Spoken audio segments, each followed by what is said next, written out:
and I work with communications in Norad. But I want to take you back to another job that I had 20 years ago.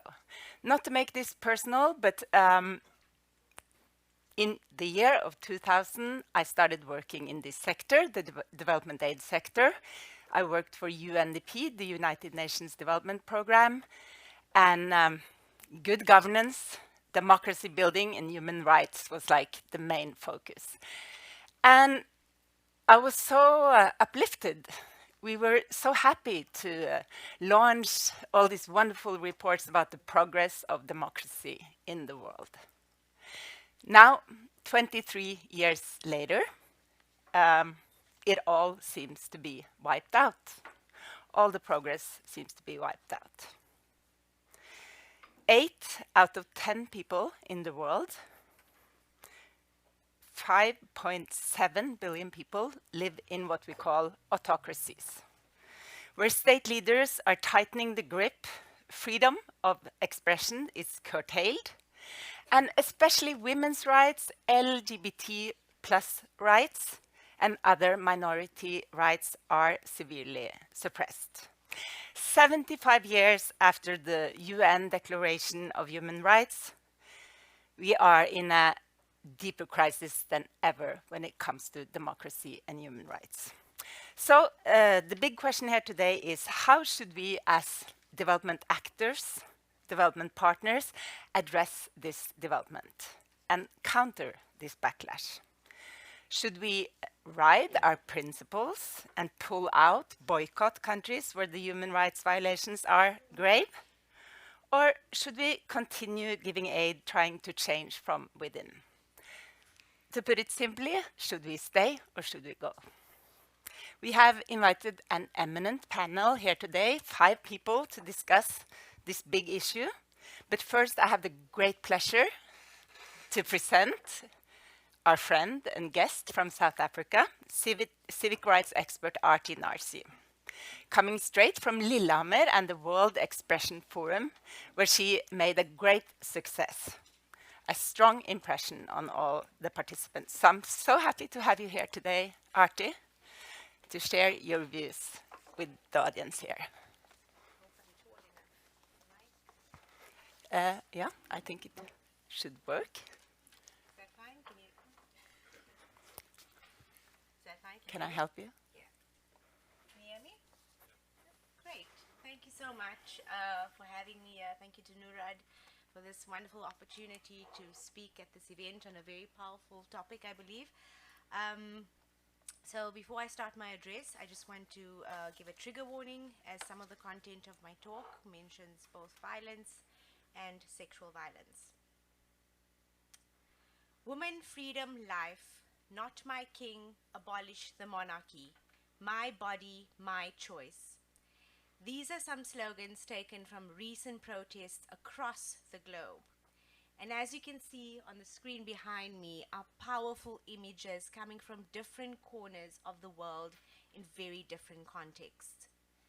In Iran, women have been protesting, using their bodies and cutting their hair in a symbolic act of defiance against the regime, following the death of Iranian Kurdish woman Mahsa Amini in custody after she was arrested by Iran's morality police for breach of the country's very strict dress code.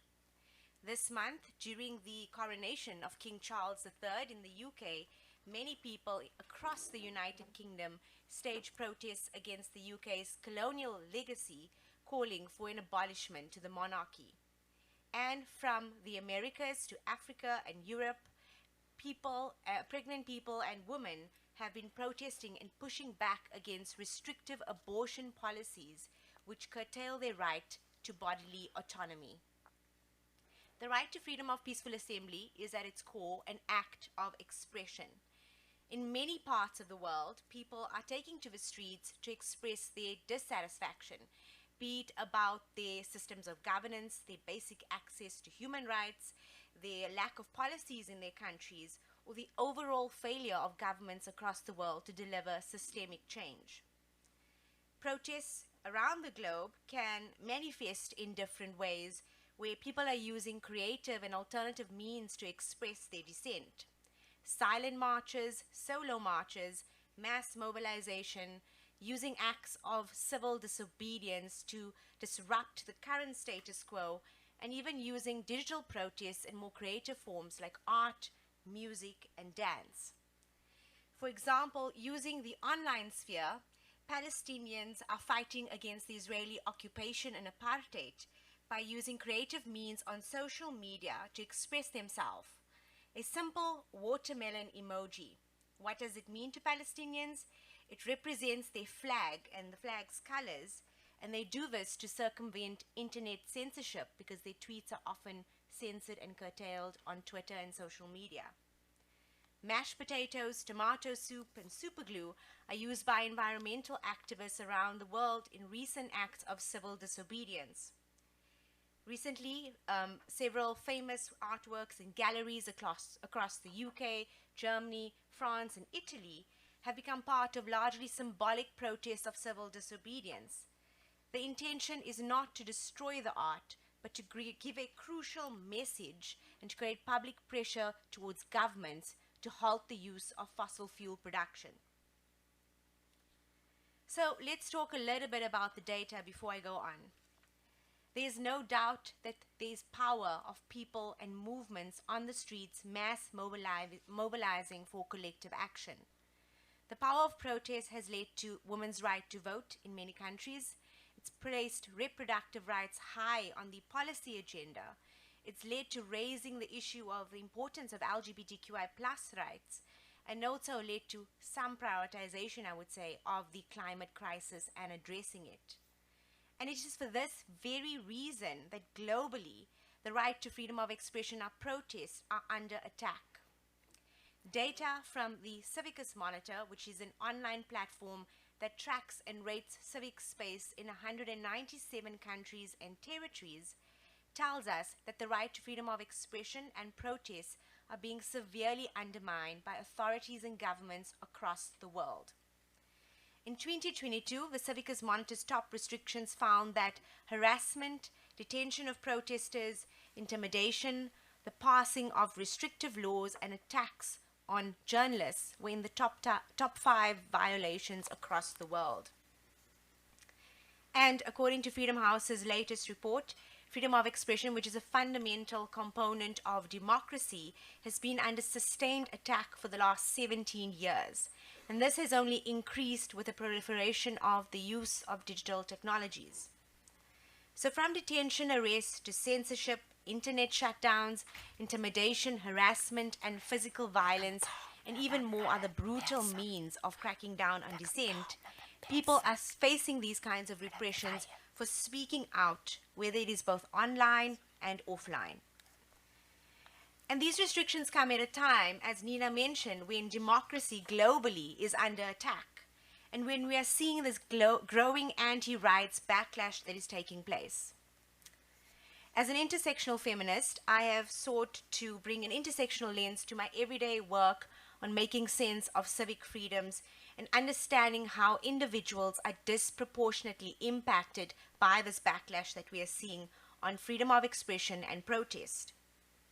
What is the added value of this intersectional approach? An intersectional lens tells us that women, LGBTQI plus persons, migrants, religious and ethnic minorities, and other excluded groups are disproportionately impacted by this backlash. And this is because it helps us understand how individuals' identity characteristics, be it their gender, their race, their religion, their caste, their socioeconomic status, together with their systems of oppression, such as colonialism and capitalism, come and intersect and shaped their unique experiences of how they face discrimination, harassment, restrictions. So for example, globally we're seeing a backlash against women and LGBTQI journalists in many countries who are facing incredibly challenging times in doing their work. Women and LGBTQI journalists face even more gendered harassment and added layers of harassment because of their gender, their sexual identity, their race, or their religion, for example. In India, women Muslim journalists are facing not only sexism, but Islamophobia and attacks online in this nature because of the growing Hindu nationalism in the country. When transgender journalist Matilda Bliss, who works for the US LGBTQI publication Asheville Blade, was arrested, she was not only subjected to transphobia, but misgendering after a police officer purposefully put her on the male side of a police van.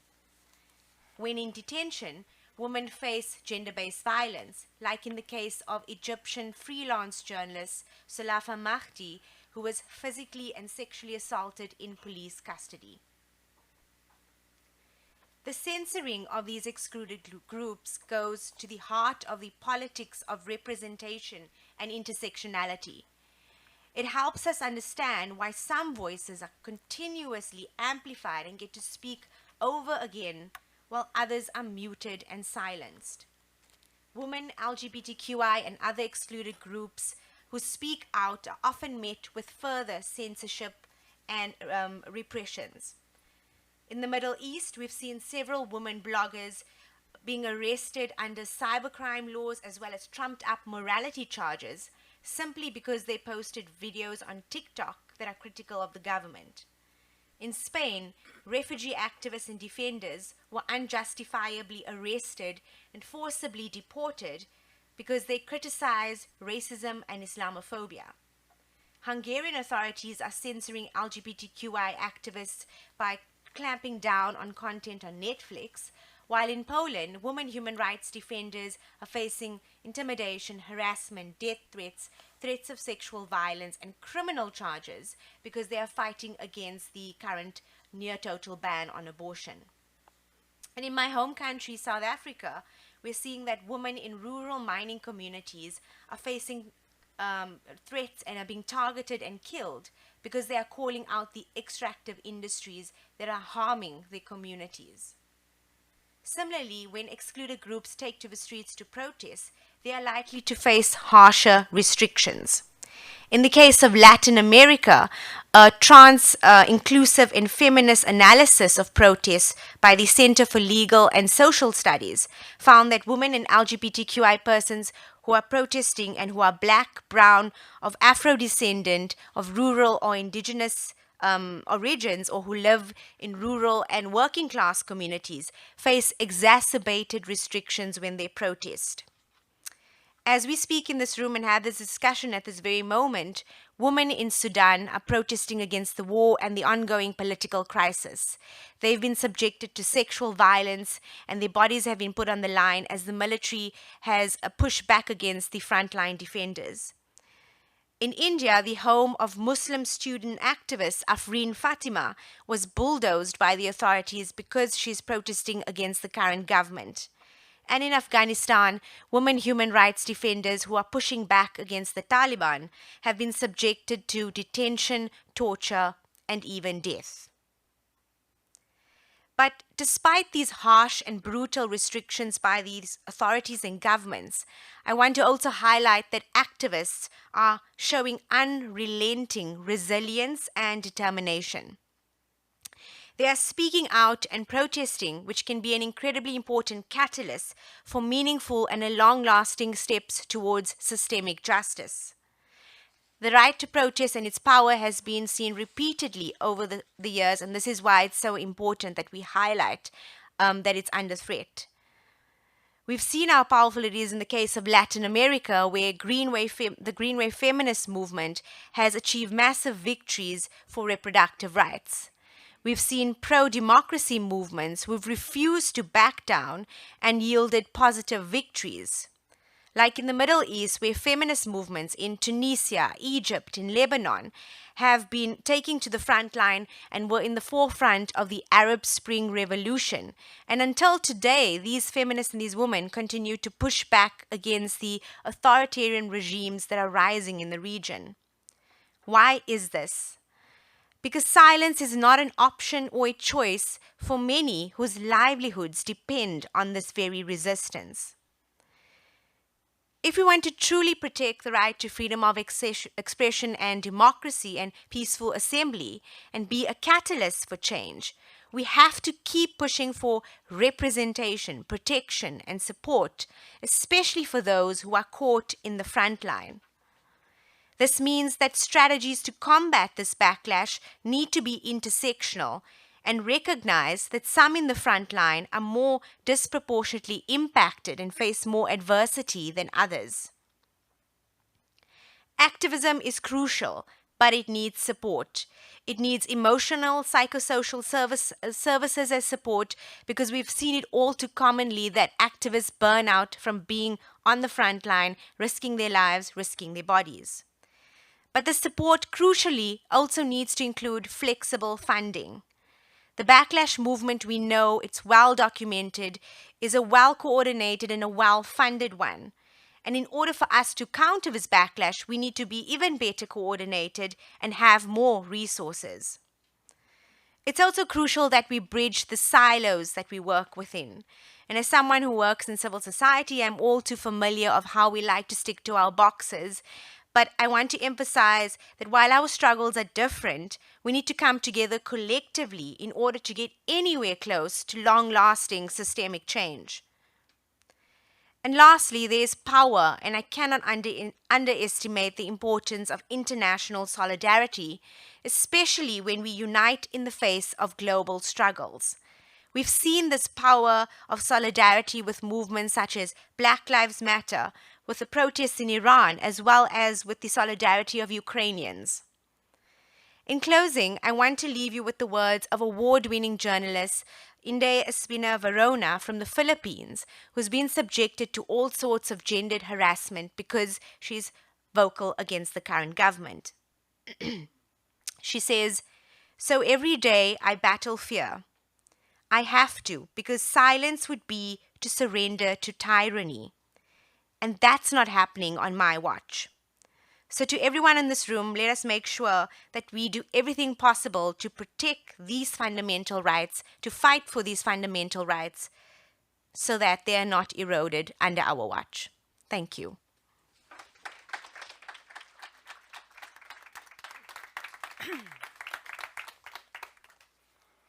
Thank you so much, Aarti, for this powerful speech. It makes an impression to hear the stories behind the numbers. I was saying 5 billion people living in autocracies. It's a huge number. It doesn't really get to you, but hearing you and your personal stories, it makes a strong impression. It's a depressing picture you paint, but listening to you also makes me hopeful and inspired. And now, with this backdrop, it's time to discuss the role of development cooperation actors and donor relations in countries where human rights are severely violated. So I would like the panel to enter the stage. Tor Hugne Olsen, where are you? You are there, yeah. Executive Director of IPPF, International Planned Parenthood Federation, Norway, which is also called Sex and Politikk in Norway. Erling Rimstad, we're happy to have you here, State Secretary of the Ministry of Foreign Affairs. You can sit next to Tor Hugne, and then Hjalmar Bø. He's the Secretary General of Digni, which is, you can please have a seat here. Yeah. This is an umbrella organization of 70 Norwegian organizations, Christian organizations that work with development aid in developing countries. And then Liv Hernes Kvanvik, our new policy director in the section of human rights in NORAD, with the background from the Helsinki Committee. Yeah. And Aarti Narsee, please have a seat. We want you to join the panel as well. And to get your background straight, you are a policy and advocacy advisor for the European Civic Forum, former journalist in South African TV, and a researcher at Civicus, which is a big partner of NORAD. So I want to start asking you all that very simple question. In countries where this human rights are severely suppressed. What should we as development actors do? Should we stay or should we go? Should we boycott or should we try to change from within? I want you to answer very briefly now and then we'll elaborate later. Please start, Tor Hugne. Oh, I think this is a very difficult question to answer briefly, but I would say that there must be a limit when we go. I think that we cannot continue staying, and it's not, I would have wanted to stay everywhere, but we have a limited number of or amount of money that we spend, and I think that we must consider hard where we spend it. Erling Rimstad. Well, is it on? Yeah, No. thank you. Well, these are very difficult questions, and we are faced with them every day. Of course, we have organizations, individuals approaching us, expressing their very understandable concern. But first, I think I believe it's important to have the starting point that development policies and human rights they do not live in separate boxes, in separate rooms. We have an integrated, cross-cutting approach to these issues. That doesn't necessarily make this easier. At times we are faced with very difficult questions and decisions. And we will get back to that. Yeah. You will elaborate But on could that. Could I just say that one of our principles is that whatever we do, we should use the backdrop that we should not do any harm when we do or make our policy choices, whether to individuals who are recipients or to organizations with whom we cooperate. That's quite difficult sometimes, but I believe for operational terms, the phrase "do no harm" is important. Important, yes. Hjalmar Bø. Yeah, Should we stay or should again, we go? yeah, should we stay? I think it's difficult to give a general answer to that. But yes, I think we should stay in many situations, especially the civil society. But there are different roles here, and I think there are the government can, on a bilateral level, can have certain statements. The civil society can have a different role. So, and I strongly believe in dialogue and patience, also for working from within. What do you say, Liv? I think, as my other panelists here have answered it, Is the sound on? Yeah? Is the sound on? No? Okay. We'll share This one's better? microphones. Okay, thanks. Yeah. So I don't think this is an easy a question to answer either. I also think civil society organizations are divided on this. I read a recent interview in Panorama where also one of my former colleagues in Amnesty in Norway highlighted the fact that sanctions in a country like Uganda, for instance, around 10 years ago, had a negative effect also on already marginalized communities, such as access to healthcare and education. So I think we need to, it's a difficult and big question to answer. I mean, sitting here now as working for NORAD, obviously NORAD also follows the directions of the Ministry of Foreign Affairs in terms of the countries in which we operate, and NORAD currently has 16 partner countries. That doesn't mean that we need to follow the situation on the ground, but obviously there's also dialogue here with embassies and the MFA and civil society organizations to constantly monitor the situation. So I don't have a yes or no answer to should we stay or should we go. What about you, Aarti? Do you have a yes or no answer? Is this working? Yeah. I'm going to echo what Liv is saying. It's not clear cut. It's a gray area. There's no yes. There's no no. The one thing I would emphasize is that our development politics needs to be intersectional.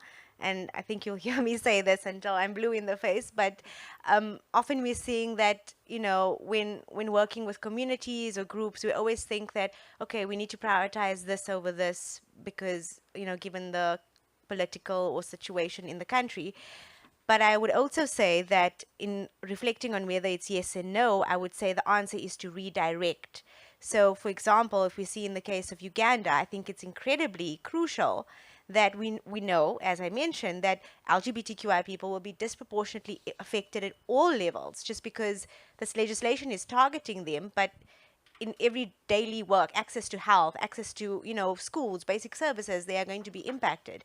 So I would say it's a question of also not just yes and no, but redirecting priorities and being self-reflective of, who are the groups we are working with on the ground and how are we going to work to ensure that the most excluded groups who are affected are helped and our policies are directed towards them.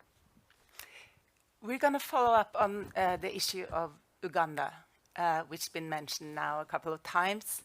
Tor Hugne-Olsen, you wrote a piece in Panorama Nyheter, strongly arguing for Norway to end the love story with Uganda. Why? I think that Uganda over time has shown that the respect for human rights there is not improving, it's getting worse. And I think that the money that we spend in Uganda would be much better spent elsewhere. I think we in Norway it's 3 months to the election. We have a government, 2 government parties that are struggling heavily. In Uganda we have a president who is struggling heavily. He doesn't have the support, and those kind of presidents can do anything. I think we saw that very clearly during Robert Mugabe's rule in Zimbabwe. 3 months before the elections in Uganda last time, the president imprisoned the main opposition candidate. It's not an option for Støre to imprison Erna, but can you imagine that was what happened? And then Ola Svenby and the others in Unge Høyre, they went out to the streets in Uganda. What happened? 55 of them were shot dead 3 months before the election. During Robert Mugabe's rule, since he lost the popularity of his people in the elections, most clearly in elections after 2000, you never had a single situation where the police shot 55 people dead at the same time in Zimbabwe. Still, the reaction to the Zimbabwean situation and the Uganda situation are so different. And then coming back to Uganda 10 years ago. 10 years ago, we had a similar legislation put on the table as we have now. Norway, together with many other countries, reacted, as you say, Liv. And then the question is, what happened then? And in Uganda, I am sure it didn't get much better. I'm not sure that it got worse than it would have done without it. But what we saw was in the neighboring countries where similar legislation was on the card, that legislation was pushed. Ethiopia had the same legislation on the card. It disappeared when these threats came. In Zambia, likewise. And I think that the effect on the neighboring countries is also very important here. What we are seeing in Kenya and Tanzania now is legislators copying the legislation that is there in Uganda. And that legislation is sort of targeting LGBT people, but mainly it's a legislation from a desperate regime wanting to curtail freedom of expression and freedom of association. And those are more important than what the Norwegian government talks about, an increase in the death penalty reach. So I say that this needs a stronger reaction than what we have at the moment. So Erling Rimstad, why doesn't Norway break up? Why don't we end this love story with Uganda? Well, let me first say that we are deeply concerned about the developments in Uganda, and not only in Uganda. Can I just stop you right there? You say we are deeply concerned. Yes, and if I can the United continue. States White House recently said we condemn. Yes. And Norway say we are deeply concerned. Well, Why that's the what mild words? I'm saying now. We also use very strong words on the situation in Uganda. And when you mention the U.S., There are communities in the US which are part of this problem who actively encourage the policies and support these policies. We see in Uganda and also a number of other African countries. So it's also important to focus on the international trends we see supporting these movements especially in Africa. But then specifically on Uganda, we have just a tiny share of our development aid going to what we could call the government, which is within energy. It's the Oil for Development program, which is now being phased out. And when that happens, there is actually no government-to-government support from Norway to Uganda. So what we are left with are support for food security, girls' education, women's rights, refugees, and vulnerable groups. So if we should stop that kind of cooperation, we also have to look into who do we really leave behind if we completely withdraw. I want us to lift the question a bit above Uganda and in general. With Norway as a donor country, you have to deal with many countries, many partner countries where human rights are severely violated. What kind of dilemmas? You mentioned a little bit initially, but now you can elaborate. What kind of dilemmas do Norway as a donor country face? Well, we do have these specific dilemmas in countries where you have to relate to the authorities, to government institutions in some way to be able to do efficient, effective development cooperation. Those are maybe the most difficult ones, and I think the situation in Afghanistan, for instance, illustrates these challenges. And in addition, in Afghanistan, you have different approaches and views internally in the country. But I think what's the most important is that we develop also together with the other international donor community some very clear red lines, which are that we do not cooperate with organizations, with institutions that work actively to undermine human rights and also gender equality issues. But what does it take to really break up, as I said, to boycott or pull completely out? What does it take? What is the red line? Well, it's like I said just now, and for instance, in Uganda, there are a couple of organizations who have been receiving Norwegian support, but who we find belong exactly to that group, who have actively supported the proposed legislation, and we are not continuing that funding. I'm looking at the watch because I know that Yes. you are going to Yes. another meeting, and to I run. would. Do you have like 1 more minute? I wanted to let the floor, the audience, ask a question before you go. If anybody has a question to the State Secretary, raise your hand. Not yet. You don't want to, then I have to be the bad guy. No, do you, anyone in the panel do you want to follow up? Because you obviously don't seem to agree with Rimstad. You think it's about time to let go of a donor darling? I think your question, Nina, was a good one. What does it take? And I also think that what you are describing as we need to have some cooperation with the government in order to effectively implement our programs. That means a legitimacy of a government. And we know that the government of Uganda lost the last election for sure, probably the 2 last elections they've lost. And they're only in power because of violence, because of human rights violations. And now they're using LGBT work. What does it take? Well, I've just described what we are doing in Uganda. I think that's not the most complicated issue, but I mean, it's a fact that 2/3 of the world are not democracies. We cannot stop cooperating with 2/3 of the world. So who would we cooperate with if we were to follow your principles?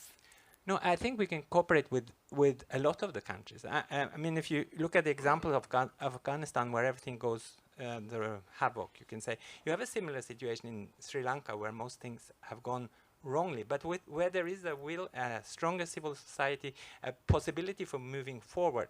Where you even had the Supreme Court this month saying that we have to lift the ban on LGBT or men who have sex with men.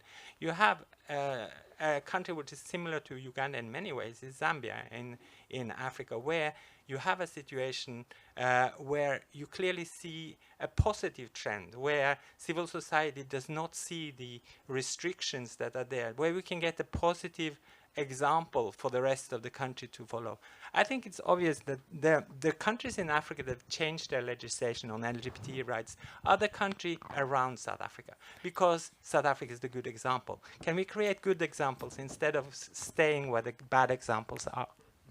I think that's food for thought for well, you. I would just like to say that I agree very much in what Torbjørn Olsen is saying. I think that's, I mean, it's a very good approach, and he's mentioning some very good examples. So I'm going to let you go now. I'll be your sorry. timekeeper because I know you have to be somewhere else at Majorstua before 10 o'clock. Thank you so much for coming. It's really appreciated. Should we move like one so we, you know, keep it? Now I would like to ask you, Hjalmar Bø. Well, we agreed that we had to address the elephant in the room because you, as a Christian organization, are actually supporting other with donor funding from NORAD. Supporting other Norwegian organizations, which again have partners, local partners in Uganda and other African countries, such as one of the Pentecostal churches in Uganda, which has been highlighted in a recent report, being an organization that really vocally advocates for this death penalty anti-gay bill.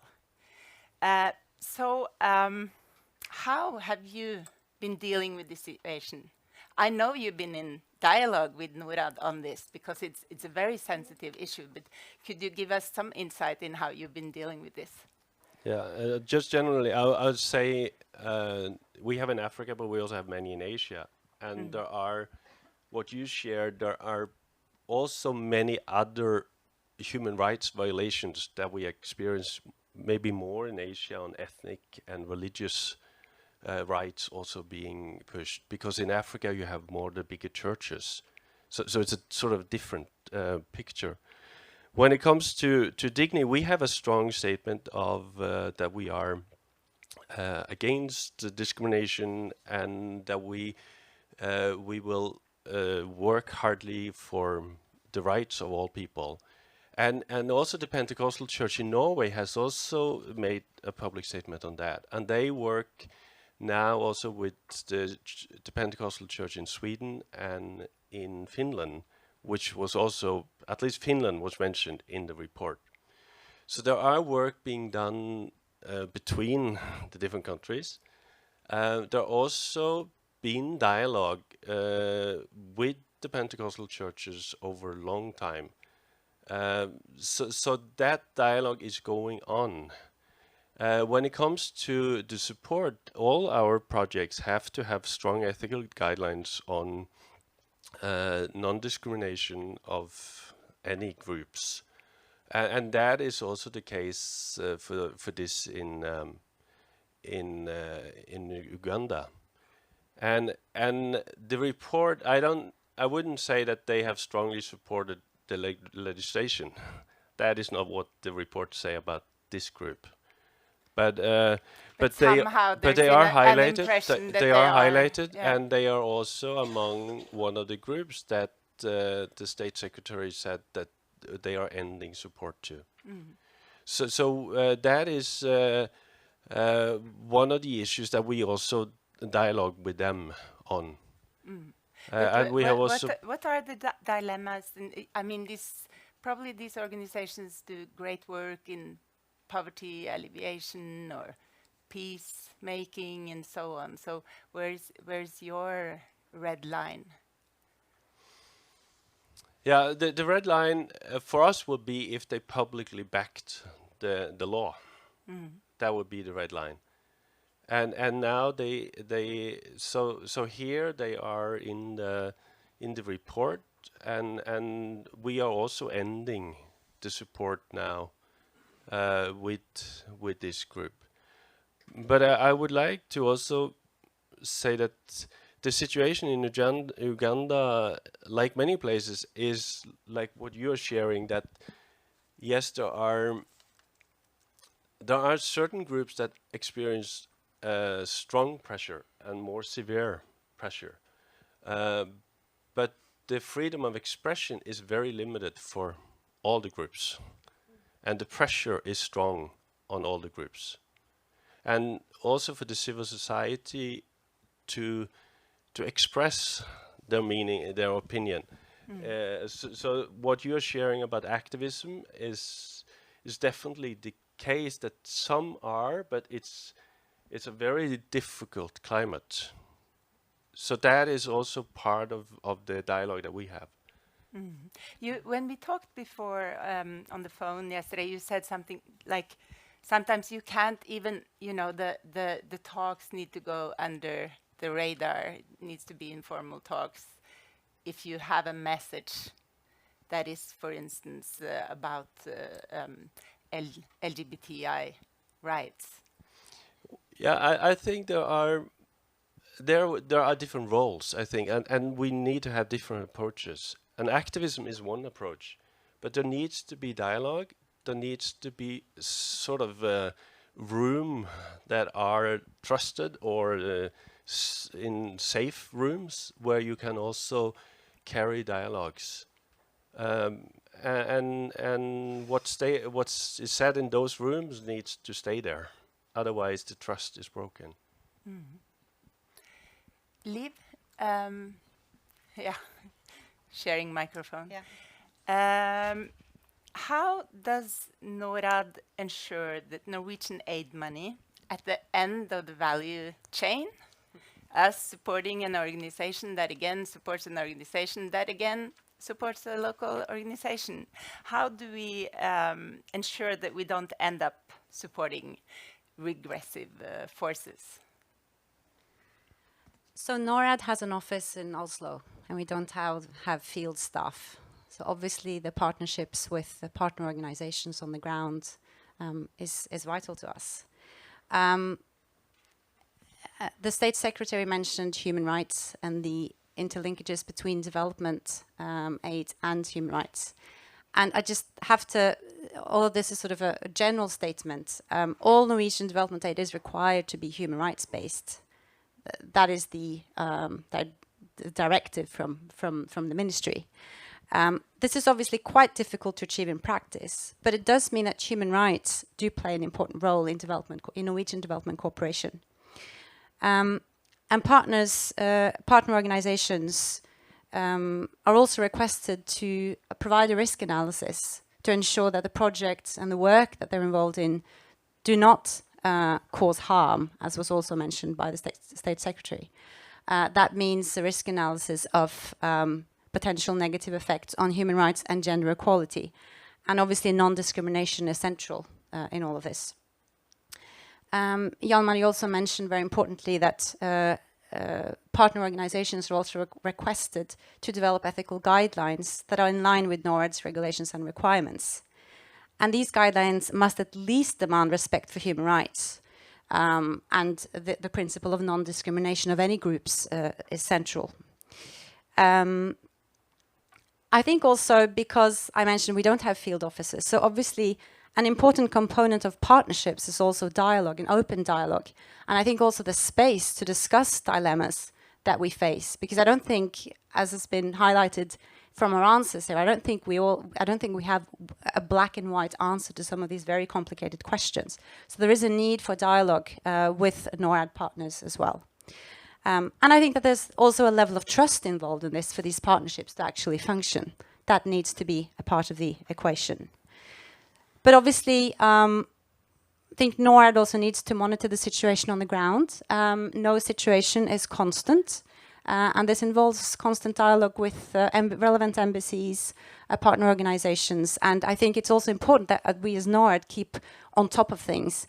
I think with the global developments that we see now, a backlash against civil rights, freedom of expression being curtailed, authoritarian leaders sort of tightening the grip, and also, I mean, spread of disinformation, etc. I think it's quite a challenging world to maneuver, and so we need to also be, I think, honest about all the things that we don't quite understand, and keep on top of that. So, thanks. Aarti, I would like to hear your take on all this with relations to Norwegian aid, but there's one question that comes to my mind.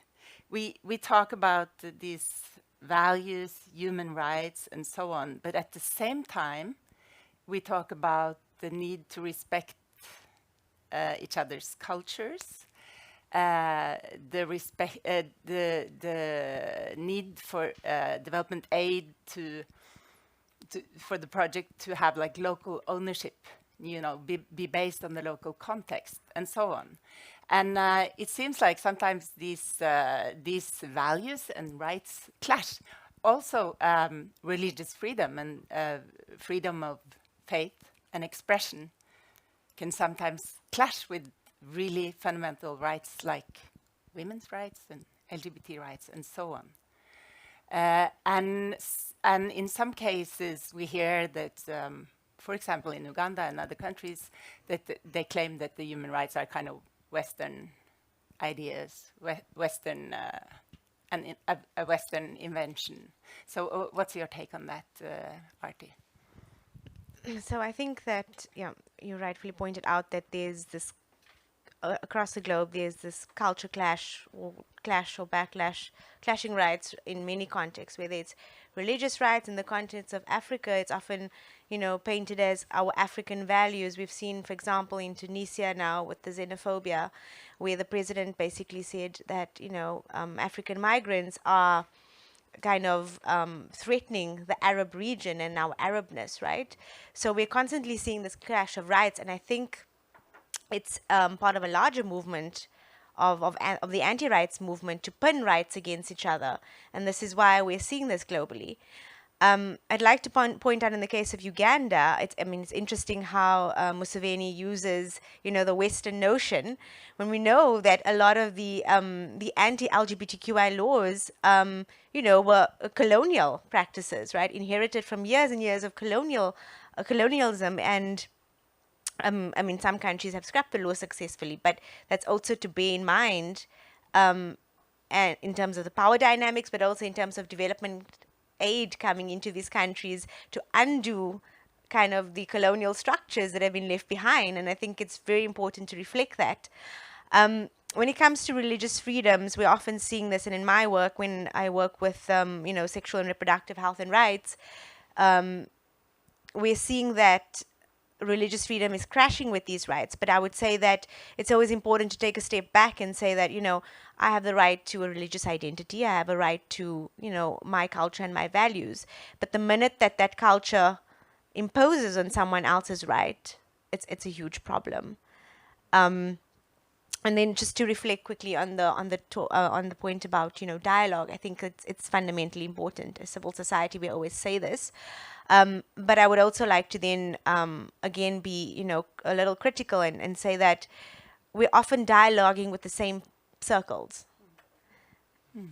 And there's a great level of gatekeeping involved in dialogues, and there's a lack of representation of who is in the room.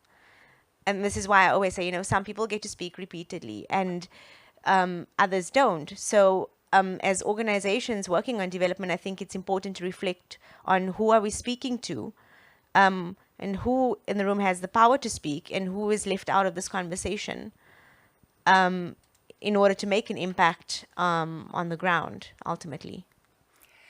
I would like to open the floor. I would like you all to engage. Yes. Stian, yeah. Thank you so much. So I'm Stian. I'm from SI, the Student and Academics International Assistance Fund, the world's longest acronym. We have a number of partners in Latin America, Africa, and Asia, including also LGBTI partners.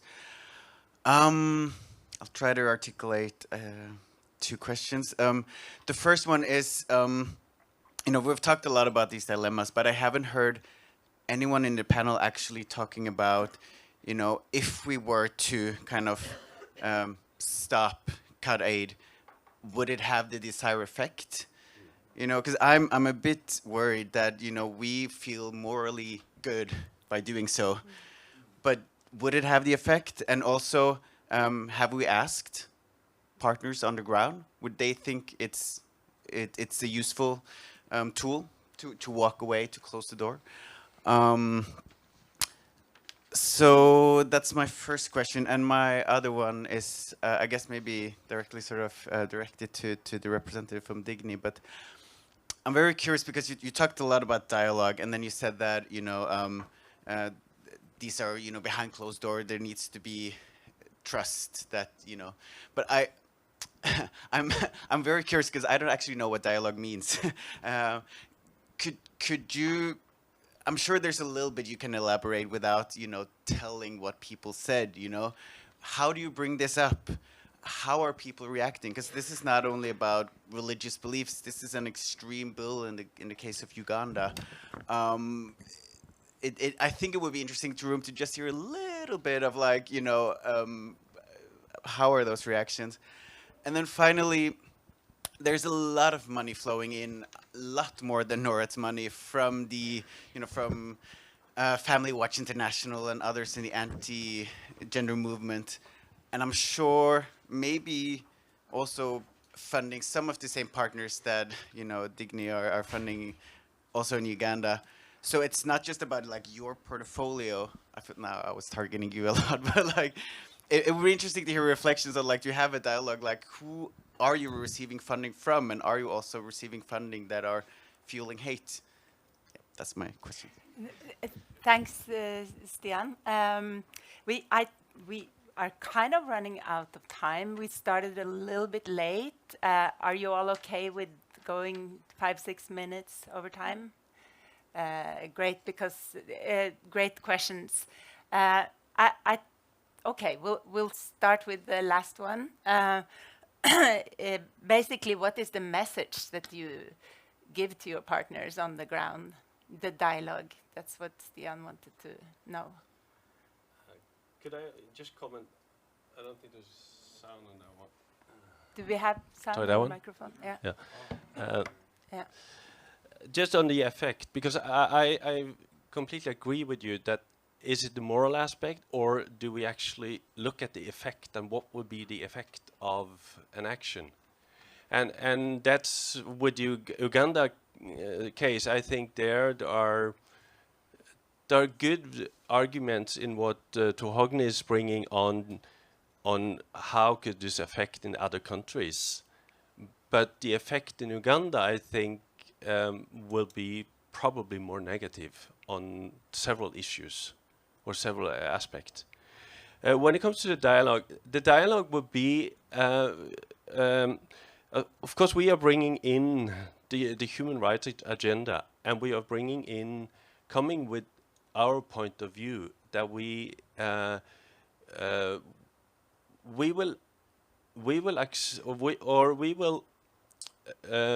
For us, it's important to respect local culture, tradition, and also different theological views. And there will be different theological views also within Antigone. We don't hold a strong theological view, but we do hold a strong view on non-discrimination, and that's for all the groups. And we base so in that would be an argument for us, and if they are receiving funding from us, that would be a requirement. But you're also coming into the donor sort of aspect here, and the normative aspect, like what you brought in. But one of the aspects that we also see is there are other groups in Uganda that will also be attacked. So there are different views on or different aspects there too, that if some of this content came out, other people will also be threatened.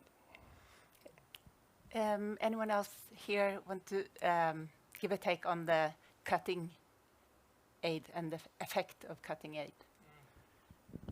Yeah, I would like to see it in the context of dialogue, because I totally agree that dialogue is necessary. And the question for me is, does this dialogue need to come with money? And sometimes dialogue is much better without money, because then we have a more equal relationship in our dialogue. We're a very big organization. IPPF is sort of the main target from many of your churches in the South, and particularly in the US, and now increasingly from Russia and Iran. IPPF is the main, we are the main people being attacked. And within IPPF, though, we have organizations that are different. And we have a strong push from our Ethiopian sibling organization. They want to cooperate with Norway because Ethiopia is the main cooperation country with Norway. And we have an ongoing dialogue with the Family Planning, Family Guidance Association of Ethiopia is their name, where we are saying, no, we are an SRHR organization, Sexual and Reproductive Health and Rights. As long as the Family Guidance Association of Ethiopia is a sexual and reproductive health organization, and you never use the word rights, we are not going to have any financial cooperation with you. But we continue to have a dialogue with them. We have now, with very many of our sibling organizations, dialogues with Reproductive Health Uganda, which is our Ugandan counterpart. That is a dialogue which is there totally without money. But it is a strong dialogue, and it's the dialogue of the kind that we have in civil society. A dialogue between siblings where we can say, listen, this is what we can do, this is what we can't do. And they will tell us what they can and can't do in this situation. And it is like Hjalmar is saying, that there is a lot of things which currently is impossible to do in Uganda. And yeah, are you coming back to the effect part? And that's where I wanted to go. But yeah, okay. No, just finish. Yeah. Yeah, because briefly, please. Because Stian was also talking about effect, and I think that is where I wanted to be most clear. I think that the effect on the people on the ground of Uganda is very difficult to say, and of course, those in the front line clearly the risk. Almost anything that happens towards Uganda at the moment can have the risk of adverse effects on them. What we saw in 2013 was the same situation where a lot of people were saying, please do not cut development aid. We saw some adverse things. The adverse things that happened in 2013 are much less than what has happened in the last couple of years with LGBT people and organizations in Uganda. They've been under severe attacks. And the lead up to this decision has been just as rough as what we will see afterwards, I suspect. And so for me, the effect is more the effect on other countries, the effect on human rights as such when you have this thing going on. And I think that such a law coming in place, if it can sort of semi-quietly go into place, it is it is, of course, an attack on LGBT people, but it's much more an attack on everybody else, and in particular on civil society as such, and the opposition to the current presidency. I'll give time for one or two more questions. In the back there. Yes, now. Hi, my name is Elisa Chavez. I work in another SAI, Stephanus Alliance International. I'm a human rights advisor on freedom of religion or belief and gender equality. And I wanted to just address a little bit what you described as the elephant in the room, because I felt that it was mentioned, but I didn't feel that it was properly maybe unpacked. We talk about religious people, and then we talk about human rights. We talk about freedom of religion and human rights as if they are on opposite sides of the story, right? But I think it's also important to acknowledge that this culture clash that has been mentioned a few times might not be as big of a clash necessarily as what we perceive it here in the secular Scandinavian context. Because the fact is that there are a lot of religious feminists, there are a lot of queer religious people in Africa, and we see that they unfortunately are being targeted, not just in Uganda, but there's been a wave of this harmful legislation of criminalizing homosexuality and introducing the death penalty, also in Kenya, in Tanzania, in Burundi, etc., in Zambia. And just from our perspective, we organized a regional workshop for Sub-Saharan Africa, among others with participants who are partnering with FRI here in Norway, on freedom of religion or belief and gender equality. And it was jam-packed with people who wanted to use their freedom of religion to advocate for SOGI rights, for sexual orientation and gender identity rights, who wanted to argue for for equality of women by using their freedom of religion. So there's many ways in which these two rights or these intersecting rights can be bridged and can mutually reinforce each other, and not necessarily as black and white as this is the Scandinavian secular context where we look at these issues in one way, and then this is the African side, the other side, the Asian side, what be it, where religious people are only using FORB or freedom of religion or belief to suppress gender equality. So I just wanted to unpack that a little bit further than what I felt had been in the panel today, and strongly also encourage NORAD and the Ministry of Foreign Affairs to to find also those partners, because they do exist, they are out there. And my boss actually is now handing me a booklet that we published 2 years ago on this intersection of rights. We have a couple of copies in case anyone is interested, because also, as was mentioned by our opening speaker, when FORB or freedom of religion or belief, religious freedom, is used as an argument to suppress other rights, like you mentioned SRHR, sexual and reproductive health and rights, that is not a legitimate use of FORB. You see it, for example, in ICCPR Article 18, paragraph 3. There are legitimate limitations on FORB when it is used to repeal other rights. Thank you so much for your valuable input. I just want to follow up on that, because so my name is. It needs to be brief. It's I'm sorry. very brief. Yeah. It's a challenge to Digni actually, because my name is Marna Eida. I represent. I'm the director of the international team at FRI, the Norwegian Organization for Sexual and Gender Diversity, and we actually run a program with the Fellowship of Christian Councils in Southern Africa and LGBT organizations in the Southern African countries, where dialogue is taking place and is very useful. So we have religious leaders, for instance, the Council of Churches in Mozambique has just issued strong statements on television, actually, on inclusion and non-discrimination. So we have a lot that we're actually doing on this. So if you have difficulty in doing that dialogue, please talk to us, because we know how to do it. I'm talking to your colleague, and we are going to talk next week. So. I think we have to end there. I want to give the last word to you, Aarti, who's come far, and your take on the comment from the lady in the back. No, thank you so much for raising that.